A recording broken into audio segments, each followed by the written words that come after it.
Tinggadan 1 Kabupaten Jawa Timur, Magetan, Jawa Timur. Kesempatan ini pemenuhan tugas demonstrasi kontekstual LMS CGP Angkatan 7 Kabupaten Magetan. Assalamualaikum Bapak Haryati. Waalaikumsalam warahmatullahi wabarakatuh. Izinkan saya mewawancarai Bapak berkenaan dengan pengambilan keputusan. Nomor 1, Bapak, selama ini bagaimanakah Bapak mengidentifikasi kasus-kasus yang merupakan dilema etika atau bujukan moral? Dalam bujukan moral tidak sulit untuk menentukan bagaimana seseorang harus membuat keputusan atau antara benar dan salah.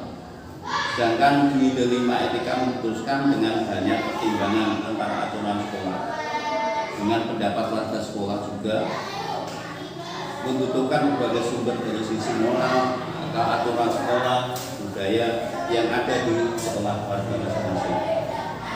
Betul Bapak, untuk dilema etika itu tidak sulit karena benar melawan benar, sedangkan bujukan moral itu benar melawan salah. Iya.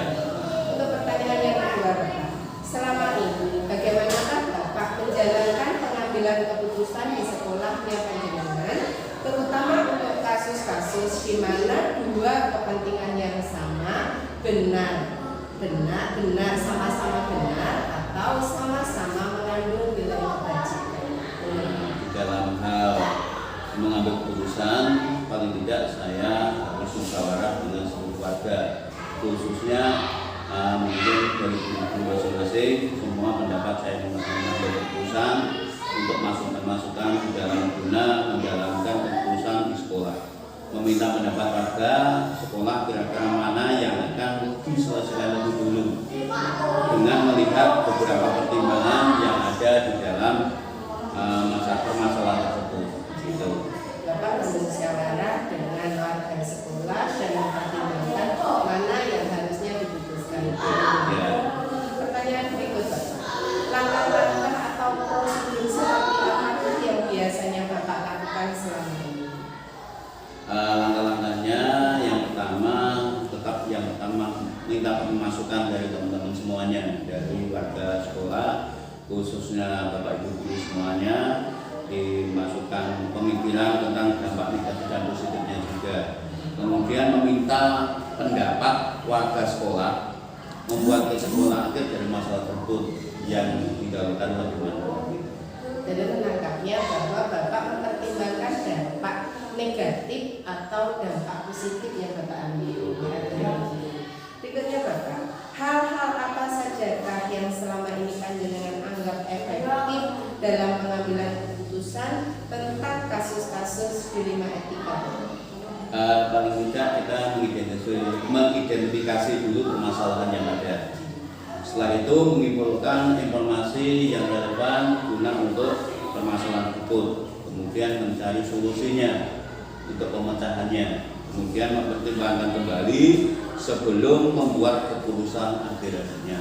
Gitu. Jadi Bapak mengidentifikasi, kemudian mengambil fakta-fakta, baru Bapak mengambil keputusan tersebut. Berikutnya Bapak, hal-hal apa saja yang selama ini merupakan tantangan dalam pengambilan keputusan tersebut, Pak? Paling tidak nanti kita sudah sebelumnya sudah melakukan identifikasi. Oleh sebab itu paling tidak ada rasa keadilan di dalam hal keputusan tersebut. Kemudian ada rasa kasihan atas perlakuan yang sama pada semua warga, khususnya di dalam lingkup sekolahnya. Gitu. Terus Bapak mempertimbangkan rasa keadilan, rasa kepedulian terhadap warga sekolah semuanya.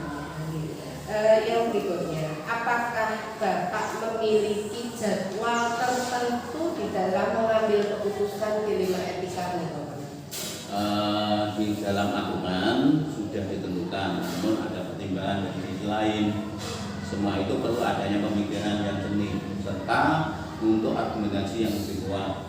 Langsung menyelesaikan di tempat dengan mencatat di buku pembinaan, kemudian ditandatangani oleh semua warga di dalam permasalahan itu yang bersangkutan pada waktu itu. Jadi Bapak menyelesaikan pada waktu itu sesuai dengan aturan-aturan yang ada. Ya. Apakah faktor-faktor yang selama ini mempermudah Bapak mengambil keputusan tersebut? Yang pertama, paling tidak ada dari teman-teman Dewan Guru, pemimpin itu, tim pengembang kurikulum atau mungkin karakter di wali murid pun juga dimintai pertimbangan. Jadi seperti itu guna untuk pengambilan keputusan supaya di dalam hal pengambilan itu sudah tidak mengalami perubahan lagi. Berarti Bapak berkolaborasi dengan komite, warga Ya. sekolah, Wali murid. Baiklah Bapak, dari semua yang Bapak sampaikan, pembelajaran apakah yang Bapak petik dari pengambilan keputusan di lingkungan etika ini? Ya, di dalam hal pembelajaran yang dapat kita petik adalah mempertimbangkan dengan sebaik-baiknya dari segala sisi sehingga betul-betul mereka yakin dengan keputusan yang didapat guna menambah ilmu, wawasan, atau mengambil keputusan, dan saya akan mengambil keputusan berdasarkan nilai kebajikan, ada rasa keadilan tadi supaya pertimbangannya sudah baik dan Terus Bapak semua keputusan Bapak menitik beratkan mendasarkan pada nilai-nilai kebajikan itu. Baiklah Bapak, hari ini saya akhiri. Terima kasih atas perhatian, terima kasih atas waktu yang telah diberikan. Baiklah, saya akhiri wawancara saya dengan Bapak Haryati MPD, Bapak Kepala Sekolah SDN dan 1 Magetan. Wassalamualaikum warahmatullahi wabarakatuh. Waalaikumsalam.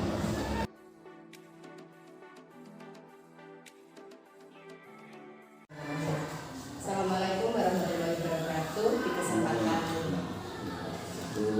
Di kesempatan ini saya ingin menjalankan tugas demonstrasi kontekstual, yaitu wawancara dengan Bapak Kepala Sekolah SDN 22, di mana wawancara tersebut untuk memenuhi tugas JKP Angkatan 7. Assalamualaikum warahmatullahi wabarakatuh Bapak. Izinkan saya ingin menanyakan tentang pengambilan keputusan Bapak. Bagaimanakah dapat mengidentifikasi kasus-kasus yang merupakan dilema etika atau rujukan moral selama ini? Untuk dalam menentukan mengambil sikap, cara mengambil keputusan, mengidentifikasi kasus yang muncul, lakukan dalam rujukan moral tidak sulit untuk menentukan, karena seseorang harus membuat keputusan antara benar dan salah. Sedangkan dilema maka memutuskan dengan banyak pertimbangan antara aturan sekolah dengan pendapat warga sekolah, membutuhkan berbagai sumber dari sisi moral dalam aturan sekolah, budaya sekolah, dan pendapat warga sekolah. Baiklah. Jadi ketika Bapak memutuskan merupakan dilema etika atau rujukan moral, Bapak menentukan dulu membuat benar atau salah, kemudian Bapak mengidentifikasi dengan melihat permasalahan yang ada. Katakan Bapak. Berikutnya Bapak yang ingin saya tanyakan, bagaimanakah Bapak menjalankan pengambilan keputusan di sekolah, terutama untuk kasus-kasus di mana ada dua kepentingan yang sama benar atau sama-sama mengandung nilai kebajikan?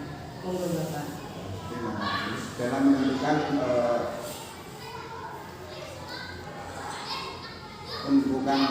permasalahan kasus tersebut, kita meminta pendapat dari semua warga sekolah bagaimana kita menyelesaikan terlebih dahulu dengan melihat beberapa pertimbangan dari peran serta dari warga sekolah berdasarkan berapa sisi, dengan melihat sudut pandang rasa peduli dan tidak merugikan orang lain. Jangan warga sekolah.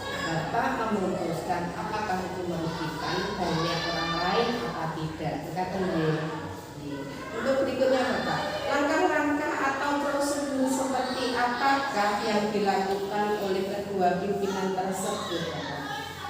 Kita harus mempertimbangkan dampak atau pengaruh segi negatif positifnya untuk meminta pendapat warga sekolah untuk membuat kesimpulan untuk mengatasi masalah tersebut.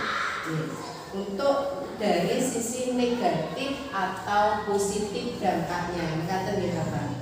Nah, berikutnya, hal-hal apa sajakah yang selama ini dianggap efektif dalam pimpinan dalam pengambilan keputusan pada kasus-kasus dilema etika Bapak? Kita harus mempertimbangkan masalah yang muncul, mengumpulkan informasi yang sesuai atau yang relevan sesuai dengan permasalahan, mencari solusi, mempertimbangkan kembali sebelum kita membuat keputusan. Terus Bapak mengidentifikasi, kemudian mengumpulkan informasi-informasi yang relevan, kemudian baru Bapak memutuskan solusinya. Mengatakan ya.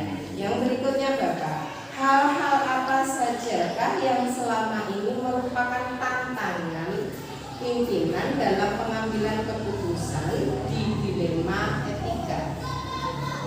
Dalam menentukan keputusan tersebut itu harus mempertimbangkan rasa keadilan dari rasa kasihan atas perilaku yang sama pada semua orang. Saya kira itu untuk kita mengambil keputusan, mempertimbangkan rasa keadilan tersebut. Seandainya Bapak Nyunseu untuk kepentingan individu atau kepentingan kelompok besar, Bapak mengambil yang manakah? Kita yang mengambil keputusan untuk kepentingan yang masyarakat yang lebih besar. Berikutnya Bapak yang saya tanya, apakah seorang pemimpin memiliki sebuah jadwal tertentu dalam menyelesaikan masalah? Sebetulnya untuk menyelesaikan masalah tersebut itu sudah ada aturan-aturan yang tertera dalam itu, namun kita tetap mempertimbangkan dari sisi yang lain. Walaupun sudah ada aturan, kita tetap mempertimbangkan aturan yang lain. Terima kasih. Terus kemudian faktor-faktor apa yang selama ini mempermudah atau membantu dalam pengambilan keputusan di dilema etika seperti itu? Semua itu perlu adanya pemikiran yang jernih serta argumentasi yang kuat langsung dalam penyelesaian yang berpedoman dan ditandatangani oleh yang bersangkutan dengan permasalahannya. Terus faktor-faktor apa Bapak yang menunjang untuk memudahkan mengambil keputusan tersebut? Bagi pimpinan dibantu oleh dewan guru, mungkin warga sekolah, komite itu untuk menentukan pengambilan, memudahkan untuk mengambil keputusan tersebut. Terus dalam pengambilan keputusan Bapak berkolaborasi dengan para dewan guru, terus komite dan masyarakat sekitar. Nah, untuk pertanyaan yang terakhir Bapak, dari semua hal yang telah disampaikan, pembelajaran apa yang bisa dipetik untuk pengambilan keputusan dilema etika tersebut? ya, dengan mempertimbangkan sebaik-baiknya dari segala sisi sehingga kita betul-betul merasa yakin dengan keputusan yang kita ambil. Berarti kita harus meyakini bahwa keputusan yang kita ambil berdampak positif dan baik untuk warga sekolah. Matur sembah nuwun atas kesempatan dan wawancara ini. Saya akhiri. Wassalamualaikum warahmatullahi wabarakatuh. Waalaikumsalam. Demikian wawancara yang saya lakukan untuk pemenuhan tugas sebagai JKP Angkatan 7 kepada Bapak Kepala Sekolah SDN Tulung 2, Bapak Darsono SPD SD.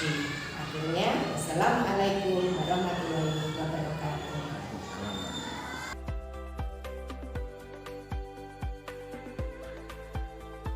Bismillahirrahmanirrahim. Assalamualaikum warahmatullahi wabarakatuh. Di sini Waalaikumsalam warahmatullahi wabarakatuh.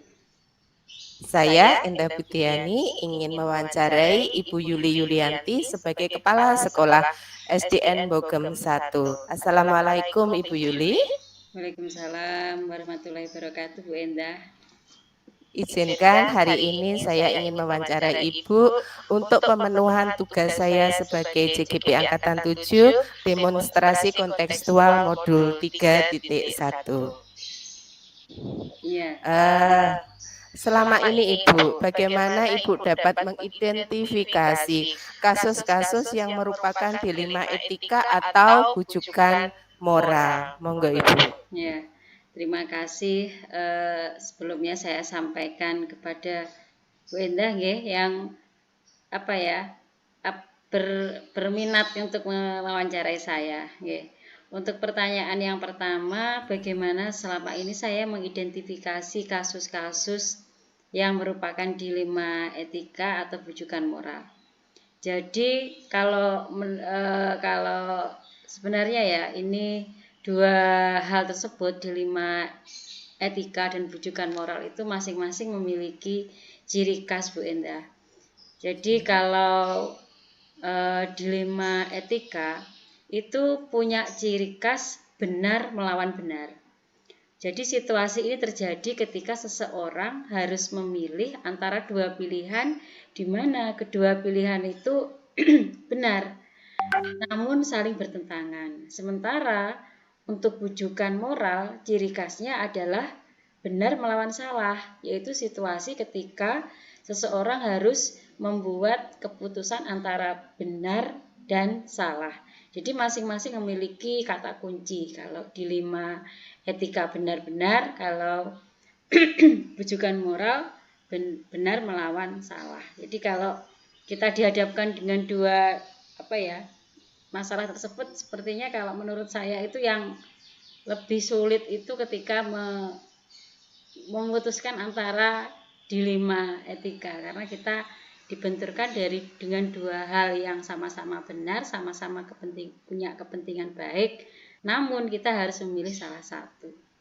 Begitu, Linda, untuk pertanyaan pertama.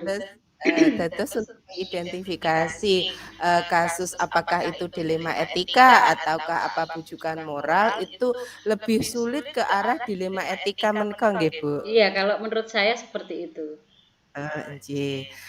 Untuk berikutnya Ibu, yang nomor 2, bagaimanakah Ibu menjalankan pengambilan keputusan di sekolah, terutama untuk kasus-kasus di mana dua kepentingan yang sama-sama benar atau sama-sama mengandung nilai kebajikan, Ibu? Monggo. Iya, jadi seperti yang tadi saya sampaikan, bahwa dilema etika itu memutuskan, atau kita ketika mengambil keputusan itu lebih sulit karena dihadapkan dengan dua hal yang yang berat, maksudnya karena berat itu karena nilai-nilai kebaikannya itu ada semua. Jadi sebenarnya rata-rata seperti itu, dari waktu ke waktu kita dihadapkan dengan masalah seperti itu, masalah antara baik dengan baik. Nah, kalau sudah sama-sama baik, nilai-nilainya baik, kita lihat nilai-nilainya yang A baik, yang B baik, maka untuk pengambilan keputusan di sekolah saya akan mengaitkan dengan prinsip-prinsip apa yang dianut oleh seseorang. Kalau yang harus memutuskan saya, maka ya saya akan melihat, menyesuaikan dengan prinsip yang saya punya.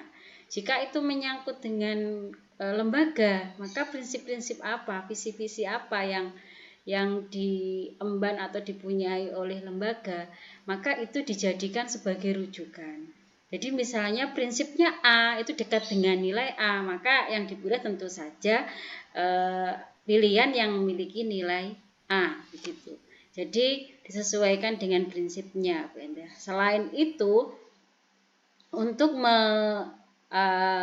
memilih ya, kalau sama-sama baik, selain menggunakan prinsip, landasan pemikiran saya adalah ini, saya memilih memilih yang diharapkan oleh banyak orang.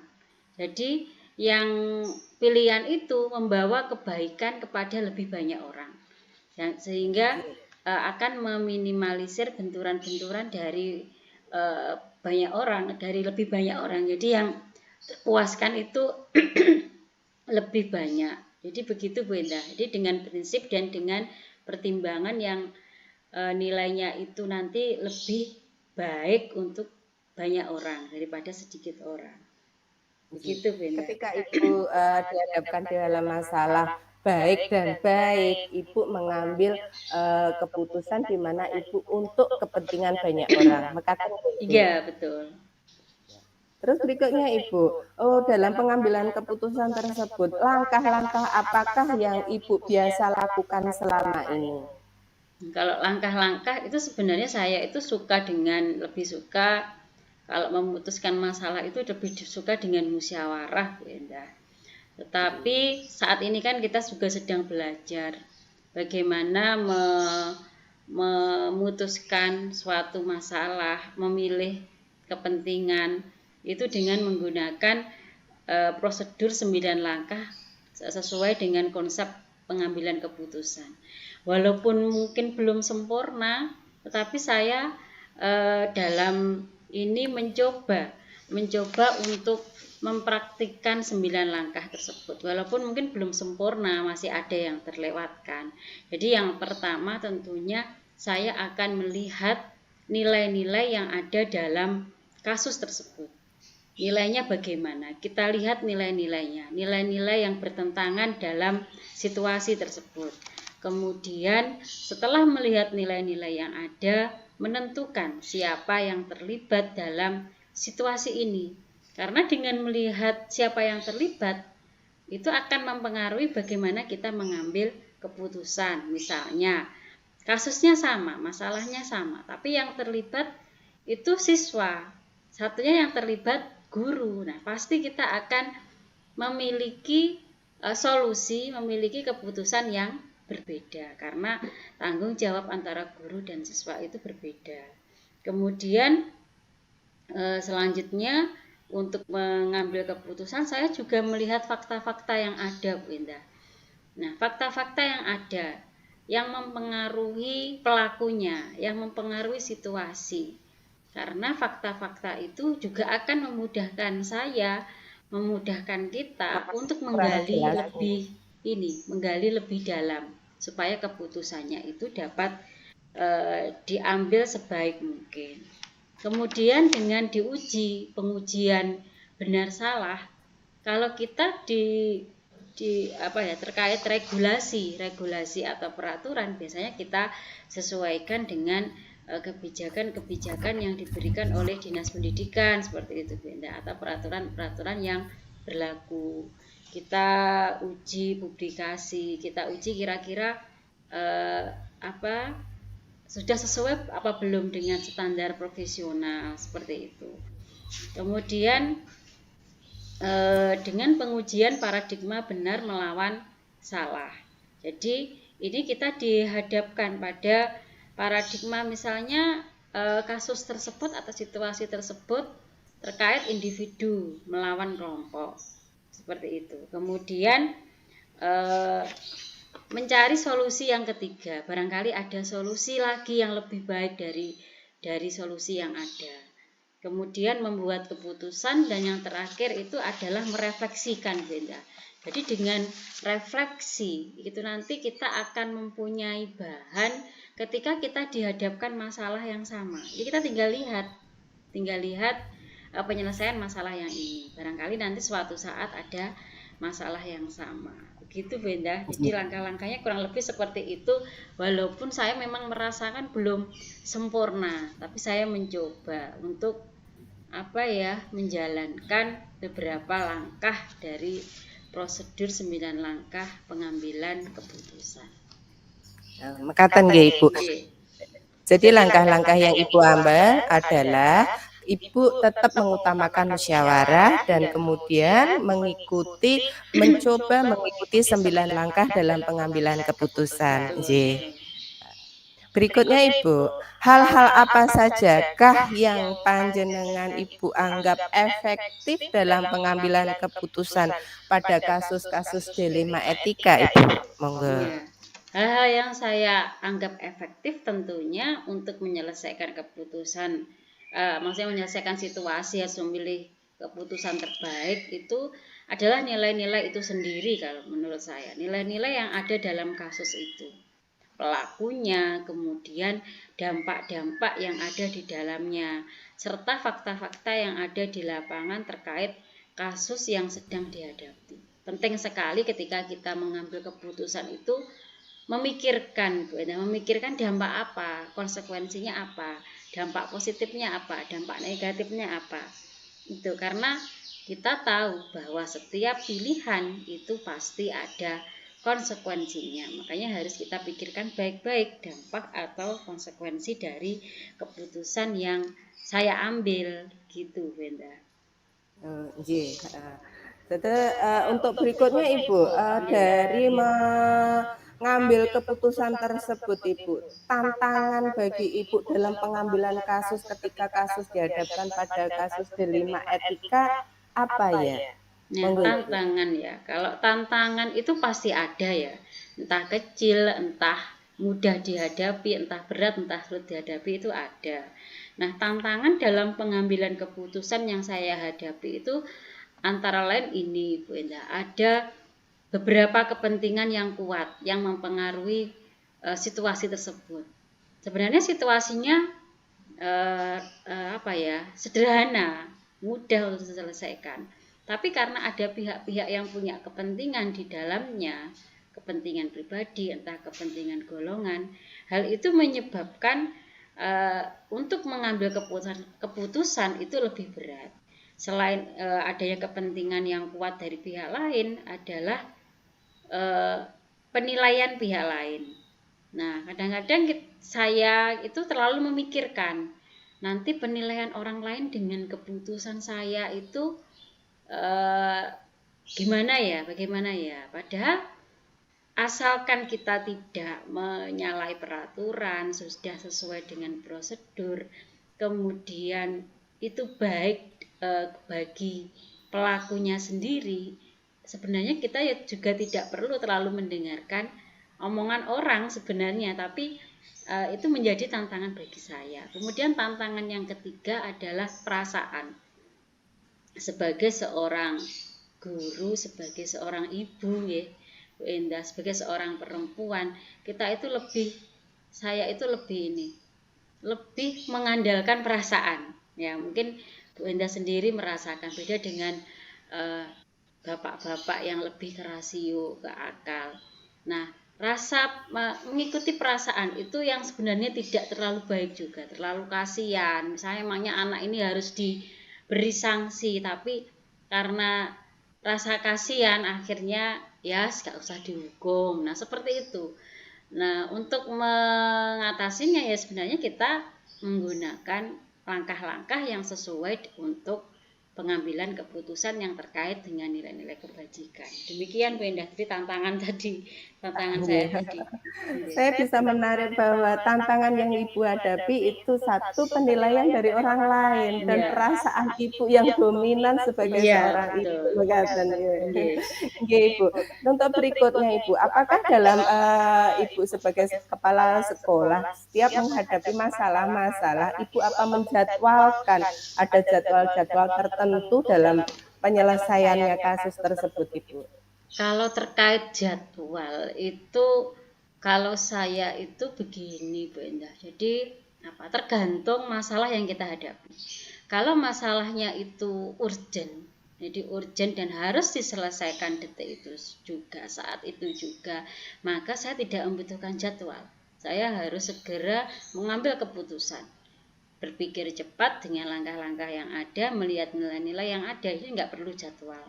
Namun jika masalahnya itu bisa ditunda, maksudnya penyelesaian bisa ditunda, atau kita diberi waktu 1 minggu, beberapa hari, maka saya bisa menjadwalkan. Misalnya harus konfirmasi ke pelaku, melihat fakta-fakta yang ada pada besoknya.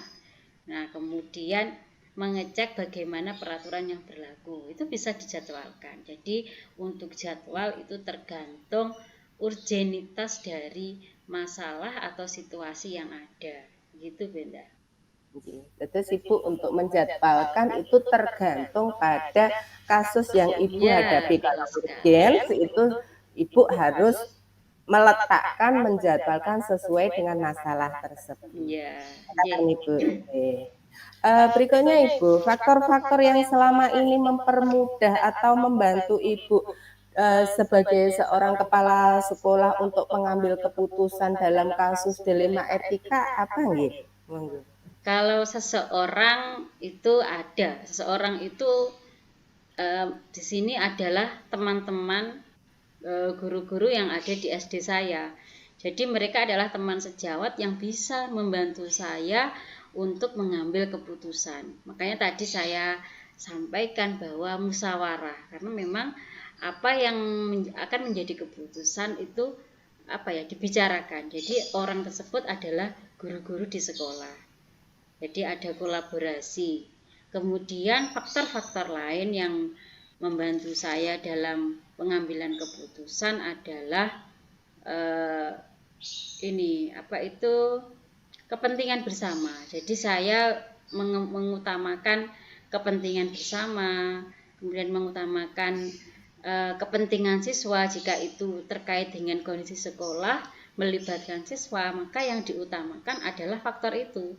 Pilihan dari situasi itu harus membawa kebaikan kepada siswa, karena kita mengutamakan kepentingan siswa serta nilai-nilai yang ada di masyarakat. Demikian, Bu Enda. Terus Ibu melibatkan Bapak Ibu guru, berkolaborasi dengan Bapak Ibu guru, dan kemudian faktor-faktor nanti Ibu kepentingan apa kalau anak-anak segera di ini, bukan permasalahan yang lebih tepat ini. Terus dari ini Bu, untuk sebelum saya akhiri Bu, dalam pembelajaran ini semua pengambilan keputusan ini, pengalaman dalam pengambilan keputusan apa yang Ibu petik di dalam menghadapi kasus dilema etika? Nah, tentunya ada hikmahnya ya Bu Enda. Ada hal yang bisa dipetik dari semua percakapan tadi dan dari pengalaman yang ada gitu ya. Jadi bahwa semua permasalahan itu bisa diselesaikan dengan saling memberi dukungan antara saya sebagai kepala sekolah juga teman-teman sebagai guru, asalkan saling mendukung, kemudian ada pemahaman yang sama. Maksudnya pemahaman yang sama ini bahwa kita menjunjung tinggi bahwa kita mengambil keputusan itu untuk kepentingan bersama, untuk kepentingan siswa. Kemudian hal yang bisa dipetik lagi adalah bahwa setiap keputusan dari situasi yang ada itu pasti mengandung konsekuensi, mengandung dampak. Nah, kita memilih konsekuensi dengan dampak yang terbaik. Nah, walaupun setiap keputusan itu tentu saja tidak bisa memuaskan semua orang, tetapi kita mengambil yang terbaik yang meminimalisir adanya benturan-benturan. Begitu Bu Endah yang bisa saya petik dari percakapan pada hari ini. Terima kasih Ibu atas kesempatan dan waktu yang Ibu sediakan untuk menjawab pertanyaan-pertanyaan saya. Dan saya akhiri percakapan ini. Terima kasih Ibu. Wassalamualaikum warahmatullahi wabarakatuh. Waalaikumsalam warahmatullahi wabarakatuh.